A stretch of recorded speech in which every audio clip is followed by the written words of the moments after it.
Hey everyone, Darren DOG here again.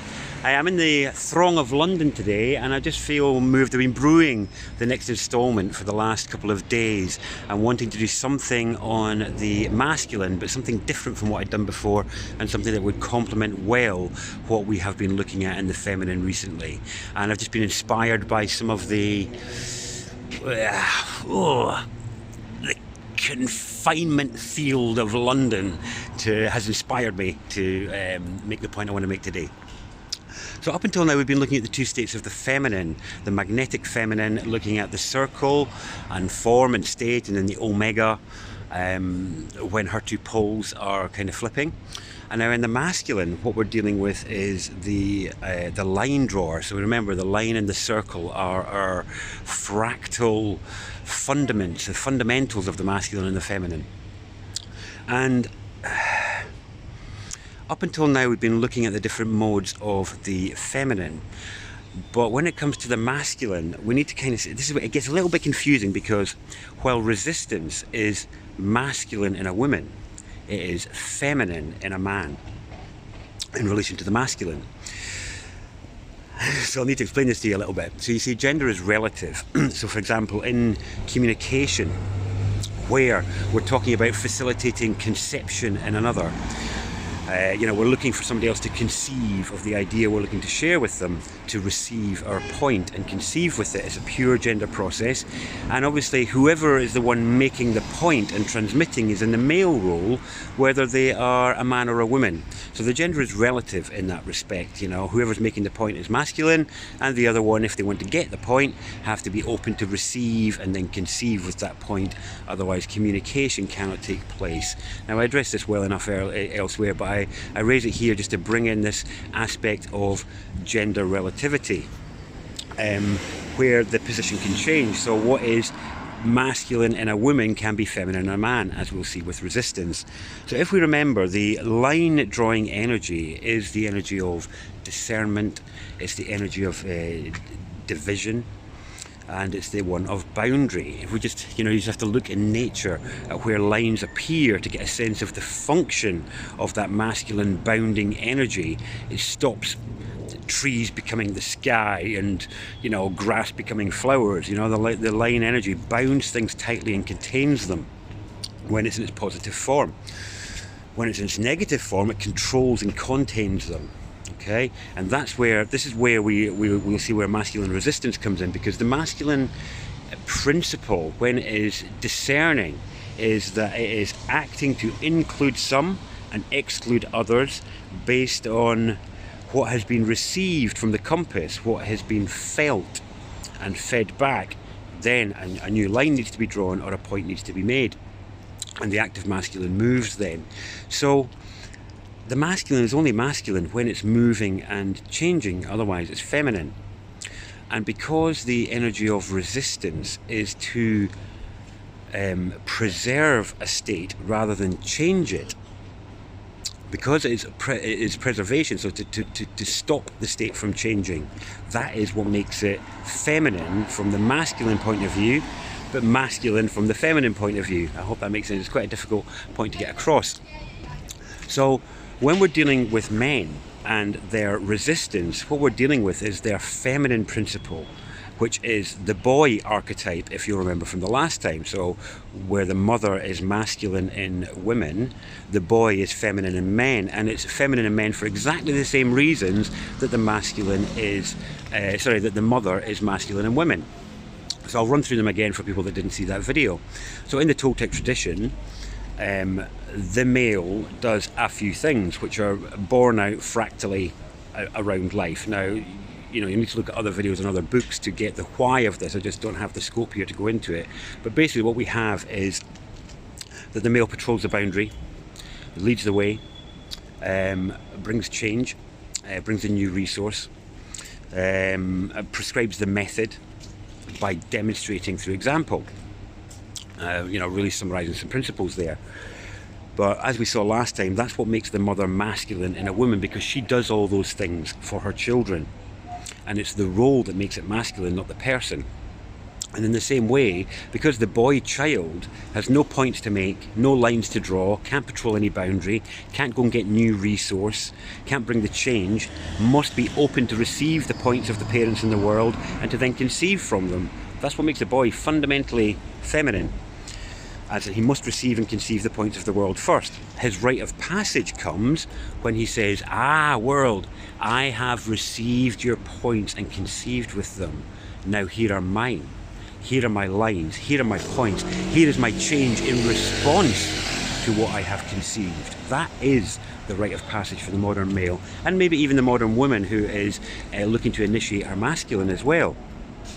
So when the man or the male is resisting the changes that he is invited into, then he is not changing, which is what makes it feminine. And which is why it can come across as boyish, because obviously children are the best examples of resistors that we can come across, because it is the first form of the masculine that they experience as they're moving out of the feminine. So they're moving out of the feminine and they experience resistance, then they start to get into point making, then they get into line drawing by the time they're teenagers, and we see them expressing numerous spasmic forms of the masculine just quite naturally. And this is why what we'll see in men when they're resisting. So if you're a woman and you're going to your man with a suggestion of a point that you'd like to make, or a direction that you'd like to go in, and he doesn't want to go and he's resisting it, then that is really his boy mode. And what you have to look at is, did you go to him as the mother? And if you did, then he couldn't have been anything but the boy when responding to you. In fact, you could only expect his resistance unless you go to him as the female, asking, opening up, using your omega to evoke and arouse his masculine to come and bring that resource or change for you. Then you're going to get the resistance side, which is the boy. Men, if you're experiencing resistance when the women in your life are coming to you with their suggestions for change or things that they'd like you to do, notice in yourself that you might have to deal with the irritation of that, but you're going to have to also realize that in a way it means that she's come to you in the mother. She's come to you making points and drawing lines, and in a way coming at you a little bit like an authority. And you may just have to compensate for that. You may just have to notice it and be aware, this is because we're both inexpert. She doesn't know how to ask me as a woman yet. Can I breathe through my resistance and then open up to meet the need? And this is, for me, perhaps the only way for men to overcome the masculinization of women. In the same way as in previous videos I've asked women to accept the inexpertness of the man, and the men realizing how difficult it is to be an expert human. In the same way I have to ask the same of men, and that is that, you know, if you're getting a lot of resistance when women are coming to you, that's because they're in the masculine and you're not wanting to respond to that. The work you're going to have to do is accepting that they too are inexpert. They too may be being motivated perhaps by fear or a lack of sense of safety, or just inexpertness, not knowing how to do it another way. In which case, to move things forward and to break the cycle of the mother and the boy, or of always resisting or feeling like it's an intrusion, or having that sense of irritation when she comes to you with stuff, you know, breathing and realizing this is an inexpert spasm of her point maker that's coming to you, and you will be able to let that resistance drop and move into either making the change or drawing the line and saying, just no, you're not going to do it. But this is where we have to look at the line drawer, you know, and talk a little bit more about just this masculine line drawing capacity and what it means in our life, you know. I mean, we know a little bit what it means to make a point, or to draw a line under something. So I'm no longer going to accept this, I'm not going to do this anymore, I'm going to quit that job, or I'm going to do, you know, whatever it is that we're cutting out of our life. Usually drawing a line means we're cutting something out. But we have to look at, so what is the tool that draws the line? The tool that draws the line better than any other is, of course, the ruler. Okay? And when we're talking in the fractals of line drawing and, you know, the compass, then every meaning of the word counts, because it refers to the same fractal but in a different aspect. So when we refer to the feminine as being that of the state, then we mean the state as in the state of the form, but also states. You know, states out in the world are also feminine. And in the same way, when we're talking about the ruler, the tool that draws the line, we are also talking about the ruler that is the one who is in charge of a state, as being a correlation of the same fractal, and in a way the same gender imbalance in a way, because in a way the ruler should be in charge with the state, not of. So in each of us, we have a ruler, an internal ruler, the one that draws the line, the one that makes the point in response to what we have read from our compass, from our feminine. Okay, the ruler, the line drawer, is informed by the compass, by what has been felt and experienced to decide what change needs to happen. And this is where we apply measurement. Obviously there's a bit of measurement on the compass like we looked at before, but the real, obviously, what a ruler does, we use a ruler not just for drawing lines, but we use it for measuring things, and this is also a fractal truth. So if we look at a ruler, the one that we draw a line with, like in maths or whatever, there could be any number of numbers on there. You know, it could be centimeters, it could be millimeters, it could be inches, feet, meters. And so mathematically, the term for those potential ranges is values. Okay, so a ruler has values on it that we use to measure. And this is a fractal for what the line drawer does in us. The ruler is the one that draws the line based on our measures and our values. And those combined comprise the standards of our state. The ruler is the one who's in charge of a state. Now, most people have a broken ruler. That means they do not know how to accurately measure the value of what they find inside themselves. And so they look for measurement and value from others. And they also don't know how to measure the value of what they see and experience out in the world. They haven't been given accurate control groups and tests by people who are adept, you know, people who are rulers of their own state, people who are truly in charge of their own state, where they can go through the world without being moved from their fundamental state of well-being, self-worth and positivity by whatever adverse situations that they encounter. Anybody who can't hold on to that fundamental state going through the world, despite what you face, isn't in charge of their state. You know, and it requires some boundary work and some ruler work to take that charge, so you can be in charge of your state of well-being and in charge of your mood and your state, you know, wherever you find yourself. And we do this by making points and drawing lines, by applying our ruler, by listening to our compass. And these are like universal tools of navigation for navigating through life, where the compass reads the field, the magnetic field that we're in, to tell us how we feel. That then informs the point maker, I, the one, I. You know, the line is also the I, as in the letter I. So I decide to act on my feelings by making points or drawing lines. And in that way, I define my state based on my discernment, acting on my values and my standards. If you have a broken ruler, a broken line drawer, broken values, broken measurement, then your I will not be acting with enough power to take you in the direction your compass is telling you want to go in. That ruler needs repaired if it is to support and act upon what your compass is telling you, what your feelings are telling you. So women, if you want to attract a better quality of man, you need one with an intact ruler, and you need your ruler to be intact to attract that. Because brokenness does attract brokenness, codependency attracts codependency, and a healthy ruler attracts a healthy ruler. So we need to look at our values and our standards and how we are making points and drawing lines in our life. And this is where I think London is a good example, because we can look at what happens at the way we draw, you know, look at the lines around here behind me here. Okay, so if we imagine in my little made-up metaphor here that the sky and the grass and the trees are the field of, you know, feeling and positive connection, as it were. And you would really ideally like that to be well balanced with your structures and your lines and, you know, your other values. London is a great place, a great example of a place where the balance is out of whack.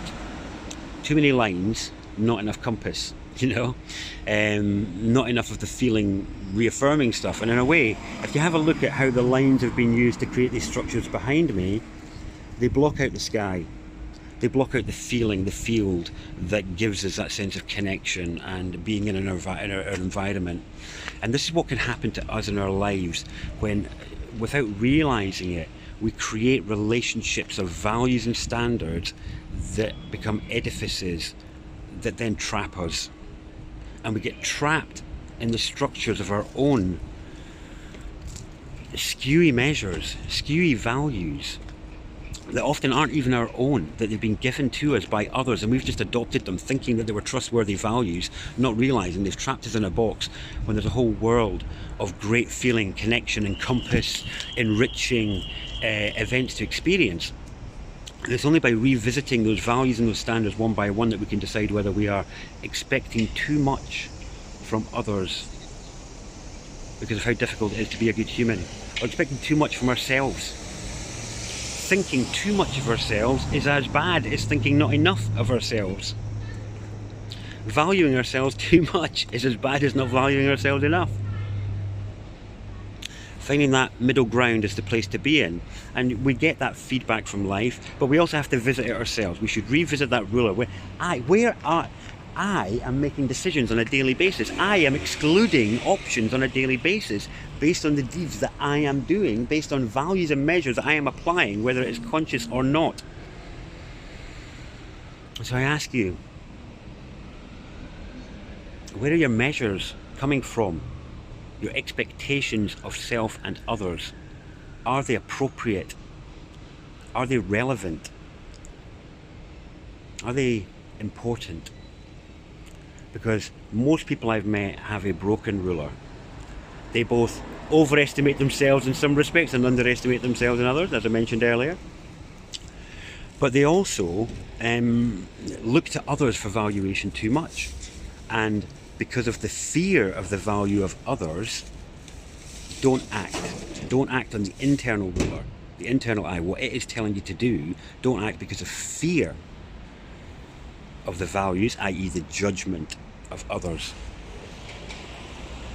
That little nugget is probably a very awkward way of saying it, but that little nugget is really the thing that is inhibiting the vast majority of people.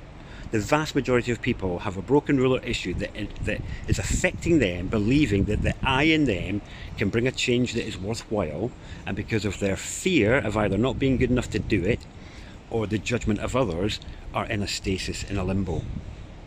And in this respect, it doesn't matter how much compass work you've done, unless you are willing to say, I have read my compass and I will trust and honour its readings.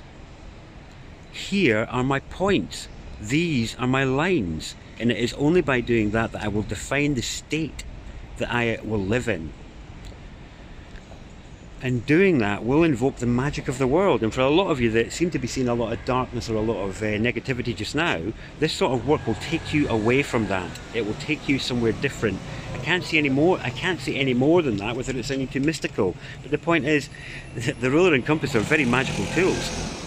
And they really can help you navigate into a world with much more hope and positivity. And really, I really underplay the level of hope and aspiration I have for people in using these tools, you know, because I feel like if I told you what I really thought of them, that it would sound too good to be true, you know. But the reality is, these are universal tools that anyone can apply, regardless of their beliefs, to genuinely and accurately work your way through any situations, just by reading your compass and acting on the ruler and realizing it's a combination of how you feel in the field in your feminine to then how your masculine honors that feeling by acting on it.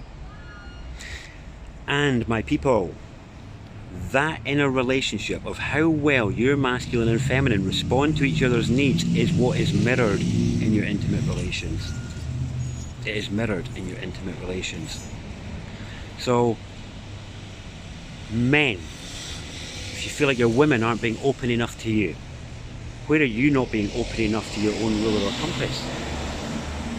Women, where you are feeling like the men are just flaky or unreliable, where is your ruler failing on the job as well?